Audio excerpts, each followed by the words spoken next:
You know, we hear all the time about AI getting bigger, faster, more powerful, but what if the real breakthrough, the next giant leap, isn't about more data or faster chips? What if it's about a completely different way for a machine to think? Well, today we're diving into a really fascinating and maybe even radical idea from the edge of the AI world. It's called the Newton's Quill thesis, and it proposes a whole new architecture for artificial general intelligence. So to really get why this is such a big deal, we have to start with what AI is amazing at right now, and what it absolutely cannot do. Today's AI, it's a master of pattern recognition. I mean, it can swim through oceans of data and find correlations a human could never hope to spot. But what it can't do is invent a brand new concept out of thin air. It can't have that eureka moment that sparks a scientific revolution. And folks, that right there, that's the missing piece. And this leads to a pretty powerful analogy.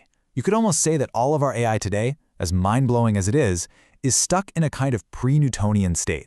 Right? We have all these incredible but separate tools, all these fragmented insights, but we're missing those simple, universal laws that could just snap everything into focus. This quote just nails the problem perfectly. You can ask a large language model to explain Newton's laws, and it will give you a brilliant, textbook, perfect answer. But it cannot take a step back and ask a more fundamental question, like, what if our very definition of motion is wrong? What if we need to rethink it? That leap, you see, from just explaining what's known to inventing the new, that's the wall we've hit. So who's proposing a way to get over that wall? Well, this is where the story gets really interesting. The whole idea, the Newton's Quill thesis, comes from a guy named Keith De Cesare.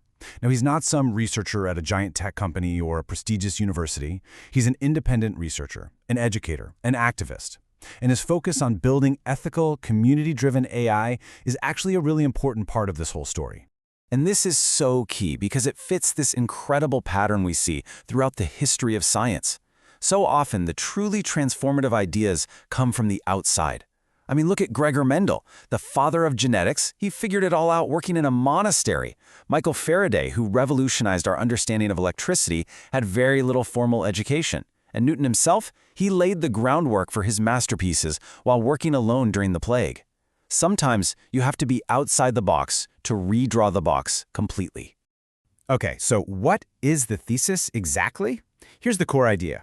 The Newton's Quill thesis argues that for a machine to achieve true general intelligence, it has to be able to do what Newton did.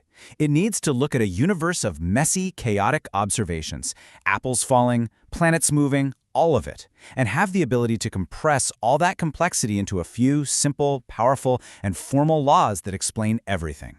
It's about a machine that can create meaning, not just find patterns. So you're probably wondering, okay, that sounds cool, but how would it actually work? Well, the proposal, which is called the De Cesare Protocol, isn't just a vague philosophy. It's an actual blueprint for a machine designed to run the scientific method all by itself. If you look at the proposed pipeline, it's almost like a tiny, automated research institute. It starts with agents that just observe the world. Then other agents find patterns in that data. That's kind of like what today's AI does.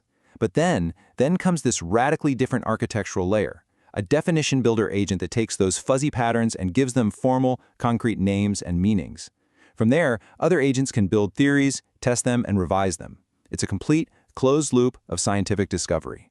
Let's really focus on this for a second, because this definition builder agent is the absolute heart of the entire idea.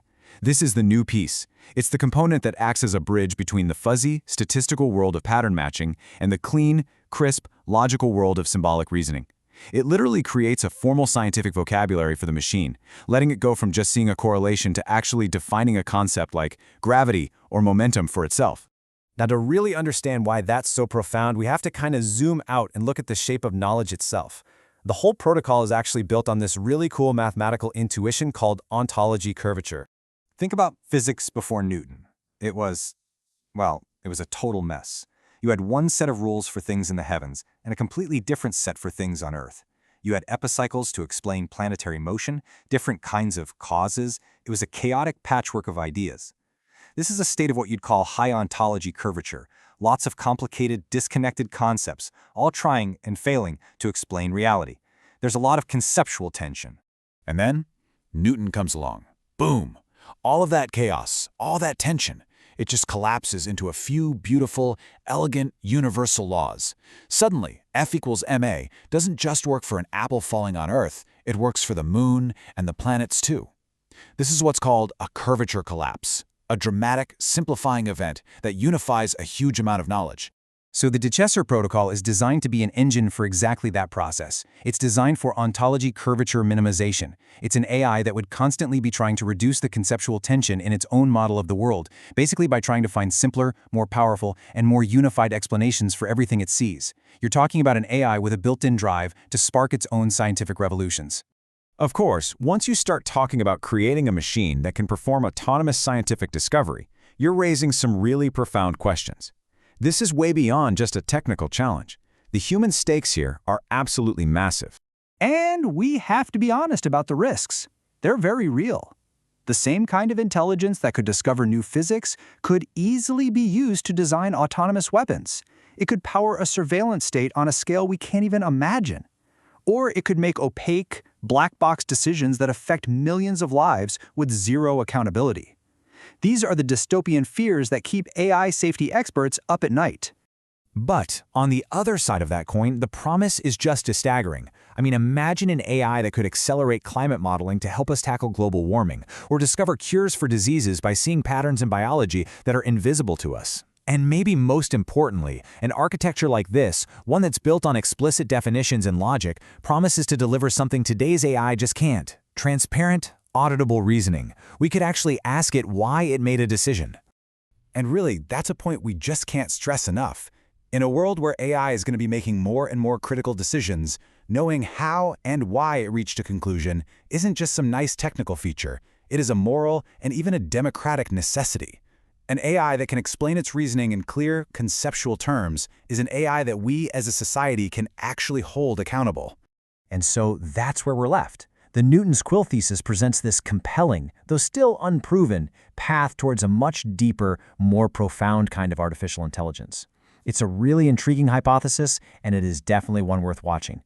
But it also forces us, all of us, to confront the ultimate question. If we succeed in building machines that can write their own laws of nature, who is going to be responsible for writing their values? That's the question we all need to start thinking about right now.